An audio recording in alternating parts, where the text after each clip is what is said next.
I'm going to call the meeting to order. Welcome to the December 14th, 2020 Planning and Development Committee. We have a quorum. I'm calling the meeting to order.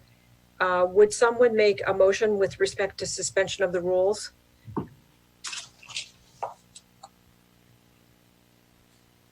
Due to an executive order issued by Governor J.B. Pritzker, staff recommends a suspension of the rules regarding in-person attendance requirements for public meetings, allowing for city council members and city staff to participate in this meeting remotely. I move approval. Second. All those in favor, or we have to do this by roll call. All right. Ms. Nyden, would you do a roll call for us? Alderman Nguyen. Aye. Alderman Simmons. Aye. Alderman Sufferton. Alderman Ravel. Aye. And Alderman Rainey.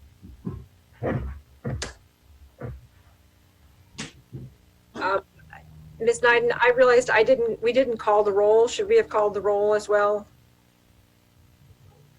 To convene the meeting? Yes. No, Oh. you're okay.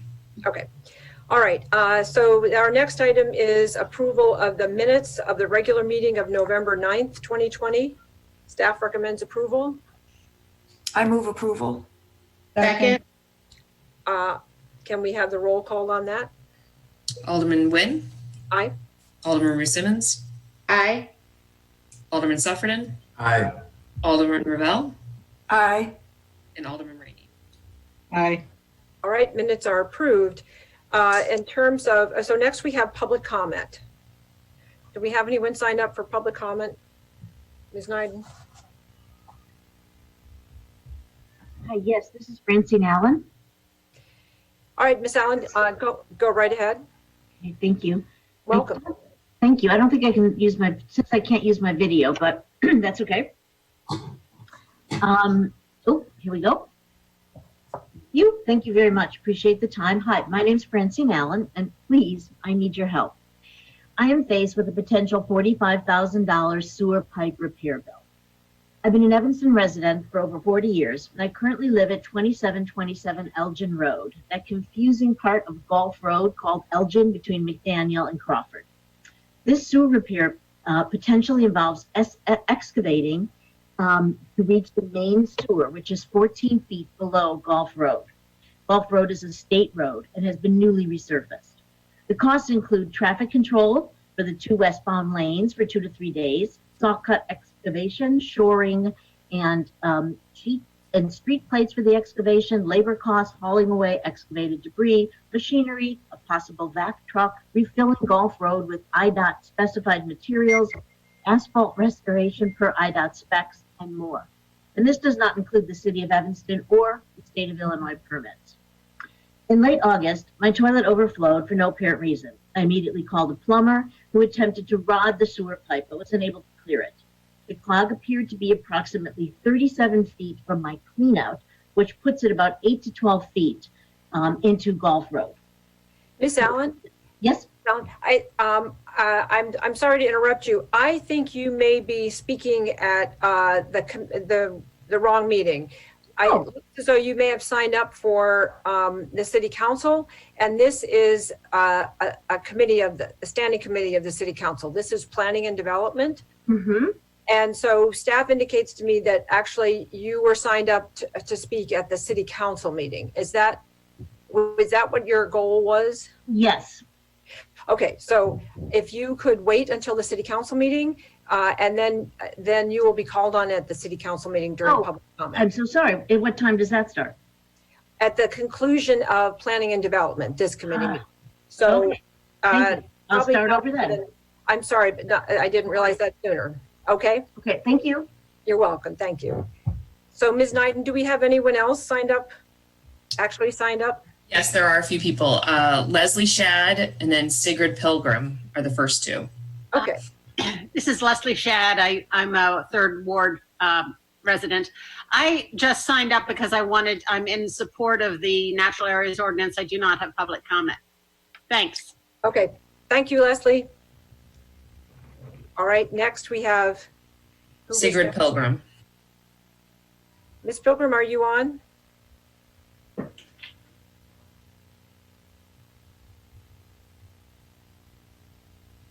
sorry, who did you call? Sigrid Pilgrim. Oh, sorry. Johanna, I don't see her on the screen. That is Elizabeth Kinney and then Wendy Pollock. We have Elizabeth Kinney. She's here. Okay. My name is Elizabeth Kinney. I'm here on behalf of the League of Women Voters of Evanston in support of the Natural Areas Ordinance proposed by the Environment Board, which is being introduced tonight. The proposed ordinance will continue the city's implementation of its climate action and resilience plan. This proposed ordinance provides a straightforward, expense-neutral way to move forward on important goals of preserving, conserving, and expanding natural areas throughout the city. The League of Women Voters strongly supports passage of this ordinance. Thank you. Thank you. Next, we have Wendy Pollock. Hi, Wendy.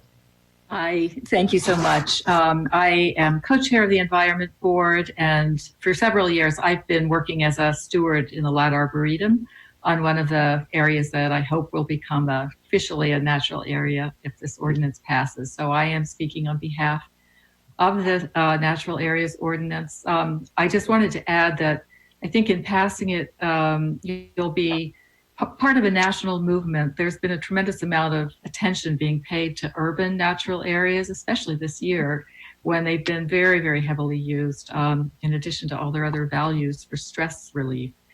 And as Elizabeth Kinney just said, it's cost neutral. We've developed a really good model, I think, for the community collaborating with city officials. And I look forward to working to continue that. Thank you so much. Thank you. Ms. Nyden, who do we have next? Andrea Liss. Ms. Liss, go right ahead. Hi, good evening. I actually live in your ward, Melissa, but I'm here on behalf of my business, which is Hannah Handmade, the 800 Greenwood Banquet special use. I'm just here to answer questions as they may arise. Okay. And if we get questions when that item comes up, we'll call on you. Okay, great. I'm here. Thank you. Okay. Let's see. Ms. Nyden, anybody else? Final speaker, Mike Vasilko. Yep. Bye.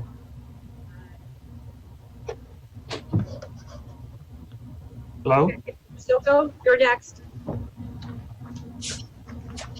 Yeah, I just had a quick comment about items P3 and P4. I certainly don't object to them, but I'd like to have confirmation that neither of these two projects will require any city funds, no tax breaks, no forgivable loans, no grants, no other freebies. I couldn't find anything in the written material. If somebody could confirm that, I'd appreciate it. Thank you.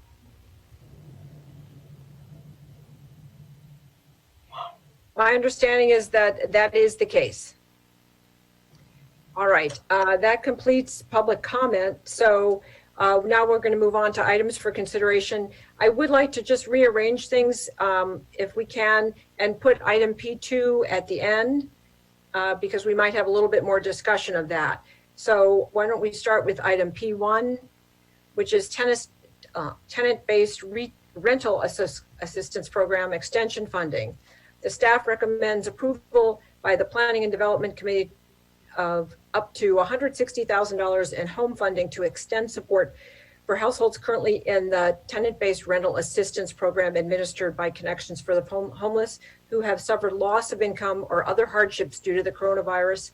One or more new households may be entered into the program as allowed based on funding availability, and funding is from Home Investment Partnership Program. Currently, the city has a total of $159,574 in uncommitted home entitled funds.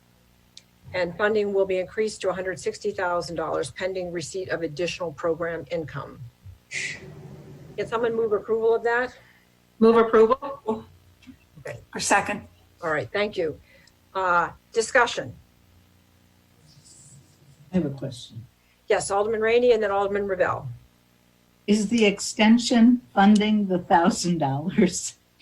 and it's going to go from 159,000 to 160,000. Is there a typo anywhere there? Ms. Flax, can you enlighten us? I can. Sorry I mean, if that was we're unclear. holding our breath for $1,000.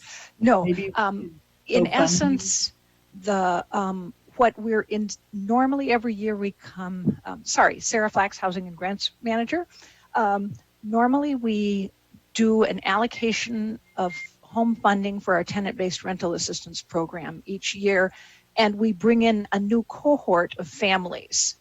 In this particular year, we are asking instead for additional funding for the families in our 2018 and 2019 cohorts who have lost income and therefore haven't made as much progress toward self-sufficiency as they normally would in most years.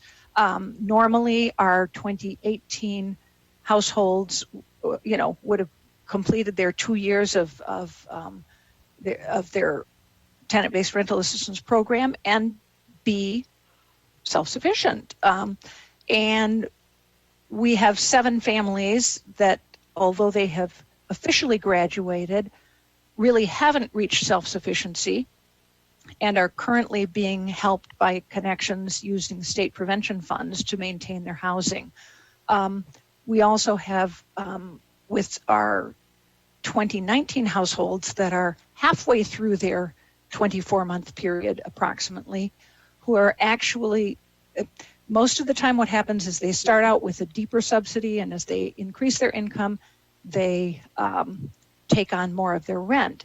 And because of financial setbacks, many of our households are in that particularly vulnerable population that have lost jobs and are in service industries. They just are not able, they're not as far along, and we're going through our TBRA money faster than we normally do. So it will not sustain them for the full 24 months. So that's why we're asking for the additional money as an extension of that funding rather than to put in a whole new cohort of households. And normally we also fund a cohort at approximately $300,000 for 8 to 10 households.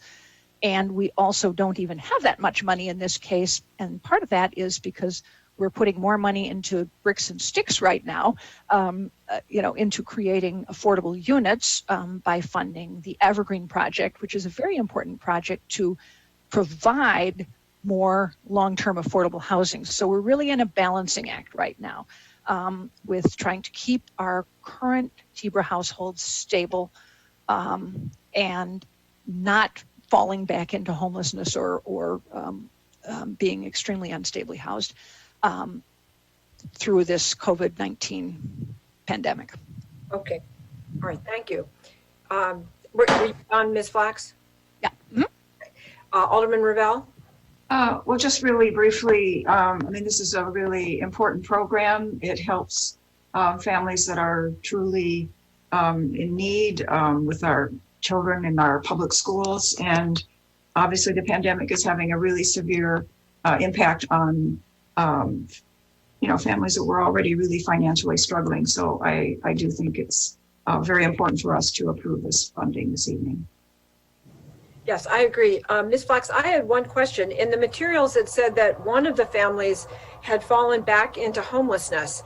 Do we know what the status is of that family? Will they be rehoused?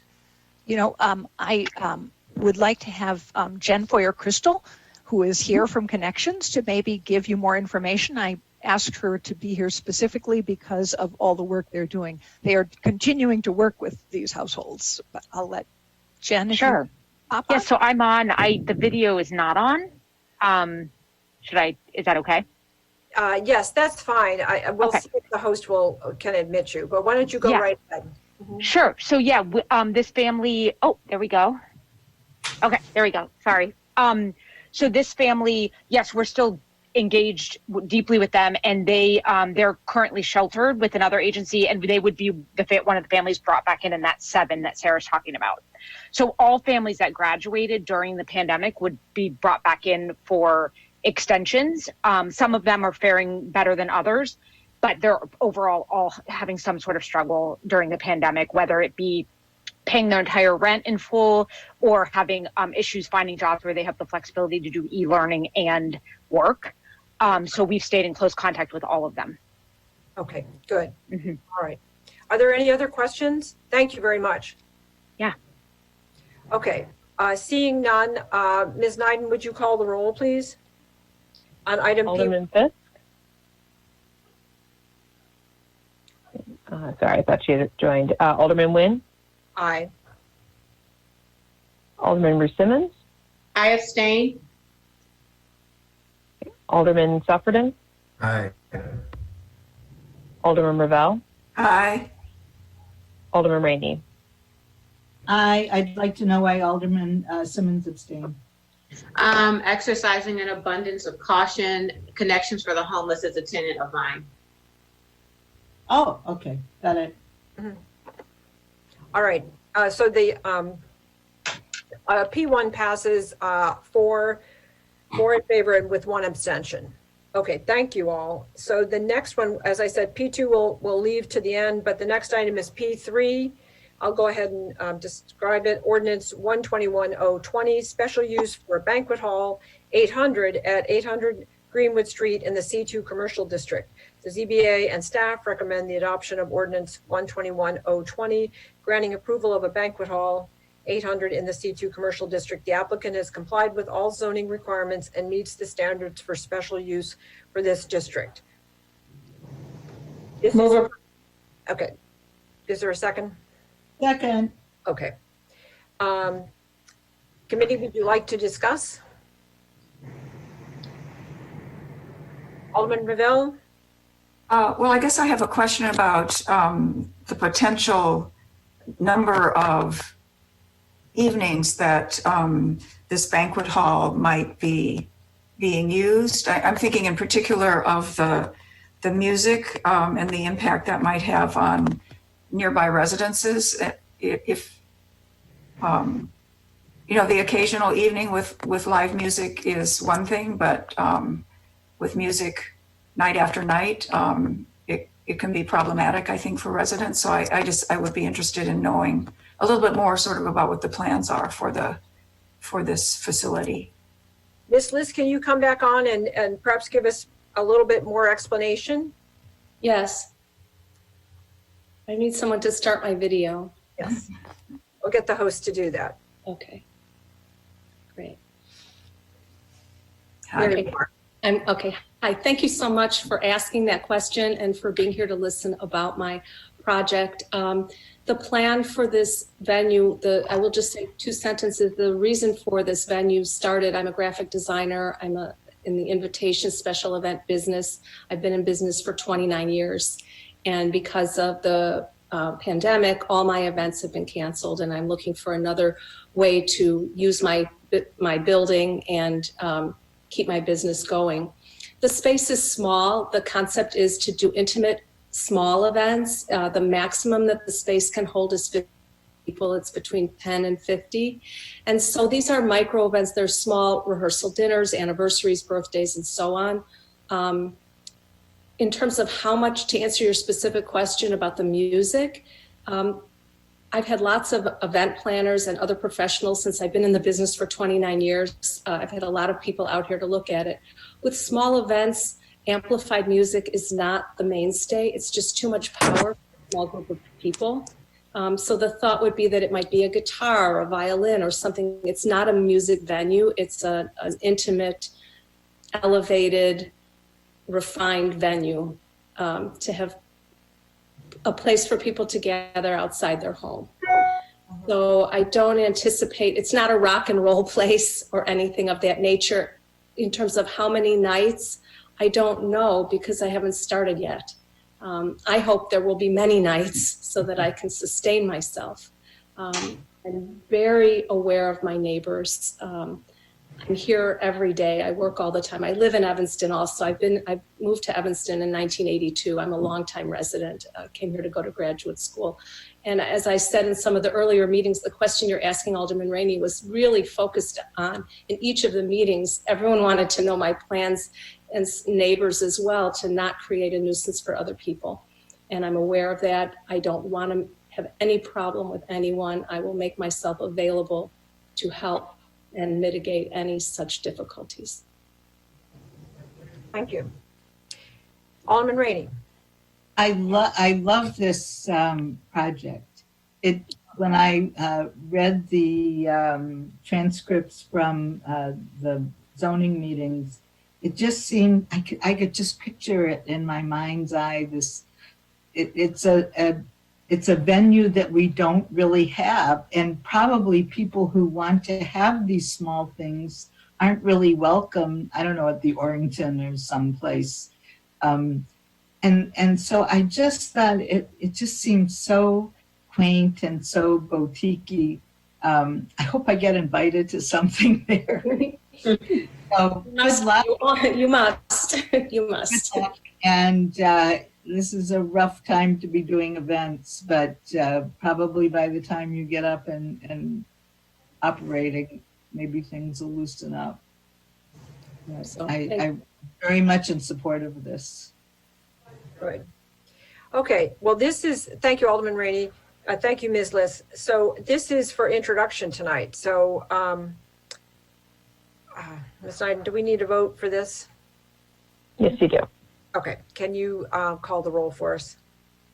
Alderman Nguyen, Aye. Alderman Simmons, Aye. Alderman Suffredin, Aye. Alderman Ravel, Aye. Alderman Rainey. Aye. All right, the motion carries. This will move on to the city council meeting, so it will be on the agenda at the next city council meeting, which will be in January. That we only have one meeting in December. But hopefully by the time you open, we can have a nice ribbon coming. I hope so. Thank you all very much. Thank you.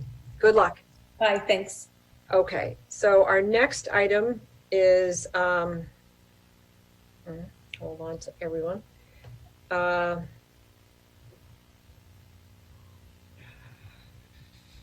P4, which is ordinance 125-020, special use for a convenience store, Munchies at 1235 Dodge Avenue in the C1 Commercial District. The Zoning Board of Appeals and Planning and Zoning Division staff recommend City Council adoption of this ordinance, granting special use approval for a convenience store called Munchies in the C1 Commercial District. Note is that Alderman Braithwaite has requested suspension of the rules for introduction and action on this item. Move approval. Second. Okay, discussion? If no one else, I'll raise an issue. I noticed that maybe the staff can address this, that the location, I know that where this is located, and there is no street parking in front of this. And my concern, and I think it was raised throughout the process, is that because it's a convenience store, customers are not going to drive around the back to park, but they'll just pull in and block the bike lanes. And I think that's a legitimate question to ask about how will we make sure that people don't decide, well, I'm just going to run in for a whatever and block the bike lanes, because that is a critical part of our bike lane system there. And it's only a long block from the high school. So does staff or Alderman Braithwaite or the owner of the proposed owner of the building, is the owner here with us? And Alderman Nguyen, I don't know if he's on the screen. I could tell you that has been the prior use of that location. In addition to that, we have a very busy hair studio as well as a car wash. And out of all the complaints from that corner, I have to be honest, the blocking of the bike lanes is not one of them. Folks who visit that corner, including the currency exchange, there's an insurance company and another business, are very mindful of the street and traffic laws in that area. The only problem that I have yet to be able to solve, which is completely unrelated from this, is a traffic line that exists at Dempster and Dodge for that Starbucks early in the morning. Right. But this has not been, the issue that you raised has not been anything that our staff has had to deal with with any normal frequency. Okay. Well, I can see why someone who's going to a hair salon, and I know I think the car wash they have a line, they queue behind in the alley, correct? That is correct. But so just for clarification, meaning that there's a lot of business activity in that area, both around the corner and across the street. And to your specific question or concern, I have not received any complaints nor experienced any over the years of being alderman for the ward. Okay. All right. Well, thank you for that. Thank you for the question. Any other questions? Okay, this is for introduction and action. So Ms. Nyden, is the first thing for us to do, well, the suspension of the rules will take place at the city council, correct? All right. So That is correct. Yeah, so right now we have to vote on this if there are no other questions. All right, Ms. Nyden, would you call the roll? Alderman Nguyen, Aye. Alderman Simmons, Aye. Alderman Sufferton, Aye. Alderman Ravel, Aye. and Alderman Rainey. Aye.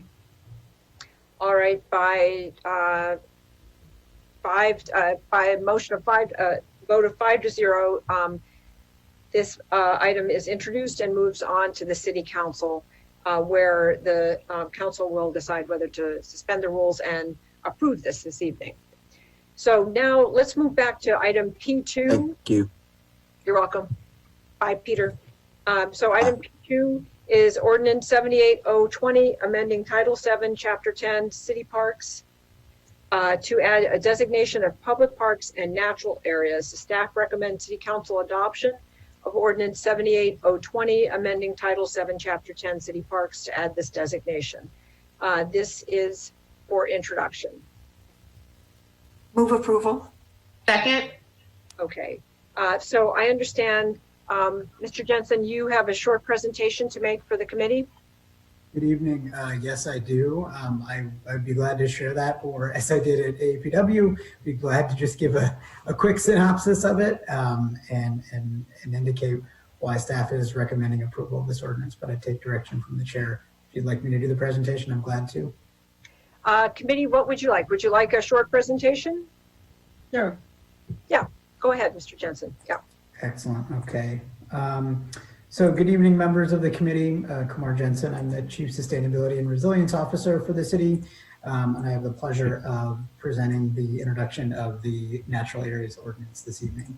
And so in the city's Climate Action and Resilience Plan, there are dozens of goals. One of the most sort of clearly written and strongly worded one has to do with preserving and restoring Evanston's natural areas, urban canopy, native vegetation, and green spaces. And so this ordinance is really looking to help support the codification of the work that volunteers are doing in conjunction with city staff. And so as I move into this, I want to just give a big thank you to the Evanston Environment Board and the Parks and Rec Board, as well as the Public Works Department, including Director Stonebeck, and the Parks and Rec Department, including Director Lawrence Hemingway, and then also Wendy Pollack, who have all put a lot of time and energy into trying to create something that's going to work for all of us.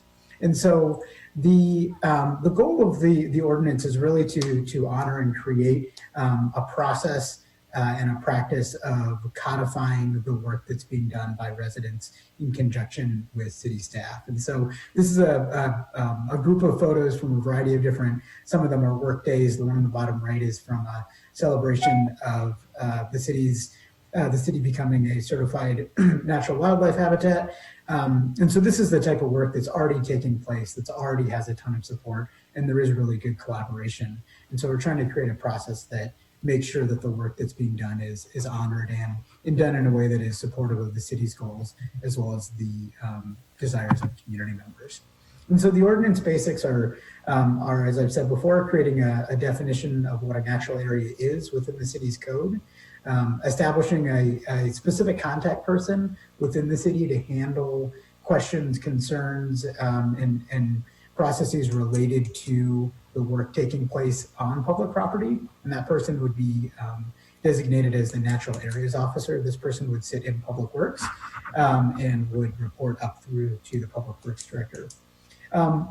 Additional component is limiting active recreation on the designated natural areas to minimize the potential wear and tear and damage in those places, but still making sure they're open to the public for access and so that people can enjoy them. And this is one of the primary reasons that the Parks and Rec Board and the Parks and Recreation Department has been involved in this process, is we want to make sure that we're not taking over uses that are that people are already using for other types of recreation, but we're this is a complementary usage. And then another sort of late addition to the ordinance is ensuring that City Council serves as the ultimate decision maker in modifying the list of natural areas. As you'll see in the ordinance today, there is not a list of initial areas being proposed, and that is primarily because staff believe that it's important to work out that process between the Environment Board, the Parks and Rec Board, and city staff to make sure that we're all clear as to what the expectations are for what will take place in the natural area and what those requirements are. And speaking to that, one of the requirements is an annual report from each of the volunteer groups and stewards about what is taking place and has taken place in that area. And then lastly, in order to give staff a little bit more time to review potential requests for new natural areas, the ordinance are not going into effect until June of 2021. And so the process for designating a natural area is that residents or groups, whether they're already formed or new, would identify an area that they wish to continue or to commence stewarding. They would then submit a list of items based on what's in the natural area proposal requirements, which is an attachment to the memo.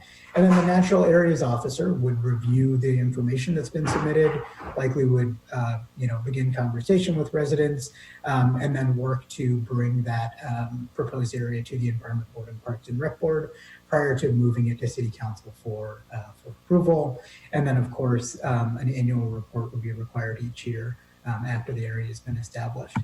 And so some of the primary benefits of having a natural areas ordinance is not just recognition, but also just talking about and being very explicit that these types of uses on public land are valuable to the city and our priorities. And so I've listed a couple, there's certainly more than this, but listed a couple of the primary values and benefits of having natural areas in healthy natural systems. There's certainly huge benefits to residents, as was mentioned earlier about the use of public spaces in natural areas and parks and open spaces, particularly during the pandemic. These are places for people to connect and to relax and to participate in volunteer activities, as well as providing a lot of benefits such as stormwater management and shade and air pollution cleaning and such.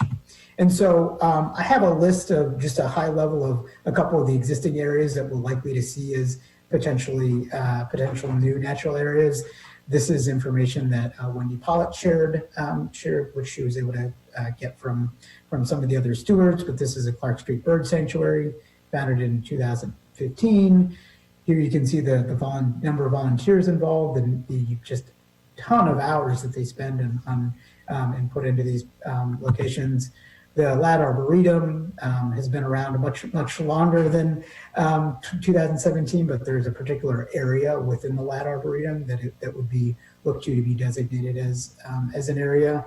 You can again see the changes in the amount of hours people are putting into these, and then the newly renamed Harbor Payne Park, which the area might be called Harbor Payne Woods.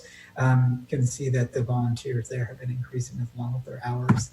And then lastly, the Morton Civic Center. And so there's that beautiful habitat garden out front on Ridge, and it was founded in 2017 and continues to be maintained by volunteer residents. So I will leave it there and would be glad to take any questions or comments. Thank you. Thank you.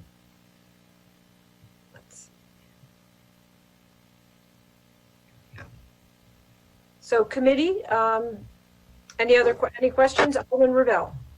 Well, not a question exactly. I'm glad we asked Kumar to give his presentation. I think it did a really wonderful job of giving us an overview of this, what the Natural Areas Ordinance would accomplish. And so I just have just a couple of remarks.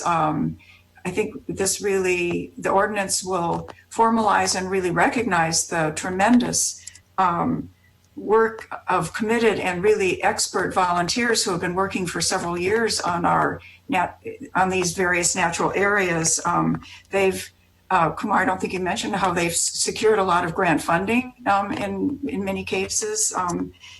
They've just cleared away an amazing amount of invasive species and planted new natural habitat type plants, and they're doing a lot of education of the residents in our community about the value of the natural areas. So I think this is a wonderful way to formalize the work that the volunteers have been doing. And I think the ordinance provides a really well-structured process, both for identifying and approving, designating the natural areas. It asks for really serious ecological management plans for each area, and then a really rigorous approval process through the Environment Board and the Parks and Rec Board, and then the City Council. So I really highly endorse this and encourage everybody's support.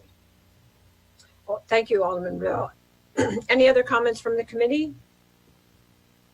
So at this point, just so I understand, we will be hiring a natural areas officer. Is that that's the title, correct? Well, I can defer to Director Stonebeck, since the natural areas officer will be a designated staff person within Public Works. Good evening, Dave Stonebeck, Public Works Director. No, we are actually hiring a public services coordinator position. And one of the many duties that that person will have is to serve as a natural areas officer.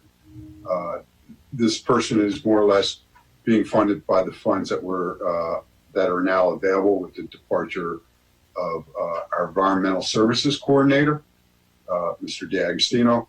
And so there's a large gamut of other work that has to be completed in addition to doing this. And that's part of why we won't even start entertaining natural areas to be recommended moving forward until at least June of 2021, because that person needs to become acclimated with Evanston and understand all the other roles and duties that they have to undertake before they start this great endeavor. Okay, all right, thank you. Well, I look at this and I think back on, and I think we still have it to some extent, a number of our city gardens, outside some of our city buildings that have been maintained by garden clubs over the years. And now this is sort of the 21st century adaptation of garden clubs maintaining city property. So now they're going to be maintaining natural areas. And I look forward to all of these expert volunteers, and that's really what they are, working on all of this. So Ms. Nyden, with no other comments, can you call the roll with respect to P2? Alderman Nguyen? Aye. Alderman Simmons? Aye. Alderman Suffredin? Alderman Ravel? Aye. Alderman Rainey? Aye. All right, by a vote of 5-0, item P2 is introduced, and we'll move on to the City Council. With that, I believe we have completed our agenda. No items for discussion, no items for communication. Will someone move for adjournment? So move. Second.